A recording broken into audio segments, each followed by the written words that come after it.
संप्रति अनुगुल जिला मुख्य चिकित्सालय रक्त अभाव एक मुख्य समस्या होई मुंड टेकिछि।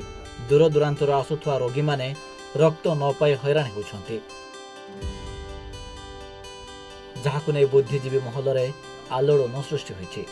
एही समस्या को दूर करने को विलंब हेउ पछे रविवार दिन जिलार स्वेच्छासेवी अनुष्ठान उत्कर्ष परिवार पक्षर स्वेच्छाकृत रक्तदाता माननकु नै एक गुरुत्वपूर्ण आलोचना चक्र अनुष्ठित हो जाइछि। अमलापड़ा स्थित बाणी रूपा स्टडी सेंटर प्रांगण में आयोजित कार्यक्रम में चिकित्सालय रक्त भंडार रक्तर अभाव सांगक यार समाधान उपरे गुरुत्वारोप करा समस्त स्वेच्छाकृत रक्तदान करने को प्रोत्साहित कर विभिन्न संगठन पक्षर नियमित व्यवधान में रक्तदान शिविर करने को निष्पत्ति होइछि। जी करनी रक्तदान तार है महापुण्य। तेणु प्रत्येक युवगोष्ठी प्रत्येक स्वेच्छासेवी प्रत्येक अनुष्ठान को आम नवेदन करुचु जे रक्तदान गोटे कैंप रे नुहे गोटे आंदोलन रे परिणत करा जाऊ।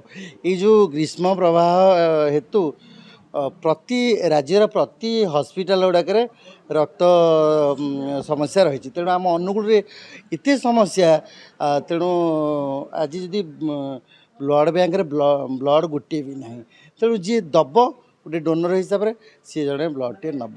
तेणु ये अभाव केवे ही नाला। तेणु आम मैंने यही बैठक कलु जे आगामी दिन में किभली भाव रक्त समस्या को दूर करूँ प्रतिश्रुति प्रतिज्ञा कलु। रक्तर अभाव अनुगुल जिले में गोटे समस्या भाव उभा होती।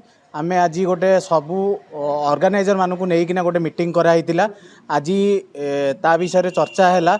आम 9 तारिख दिन 7 तारिख दिन 9टा बेलू आम कलेक्टर को सीडीएम को गोटे देबू जमती कि गोटे ब्लड कैंप ऑर्गेनाइज हो पार रक्तर अभावटा पूरा हो पार। गोटे फिजियोथेरापी कैंप 6 जून रू नहीं कि 9 जून जाए आमर कल्याणी नर्सिंग होम सामना युवा भवन रे करिया जाऊँ से भी आपण मैंने सहयोग करूँ। जार जहाँ असुविधा अच्छी पेन रिलेटेड हिल पेन शोल्डर पेन आपण आसतु आम ये ट्रिटमेंट करूँ लाभ तार उठेबे। शिल्पांचल अनुगुल जिला मुख्य चिकित्सालय उपरे जिलार लोके निर्भरशील होउथवा बेले रक्त अभाव को नहीं रोगी जीवन संकटापन्न होउछि।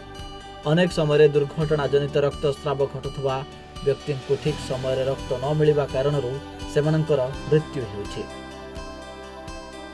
अनुगुल बरपाड़ अजित कुमार भोईଙ୍କ रिपोर्ट सूचना टीवी।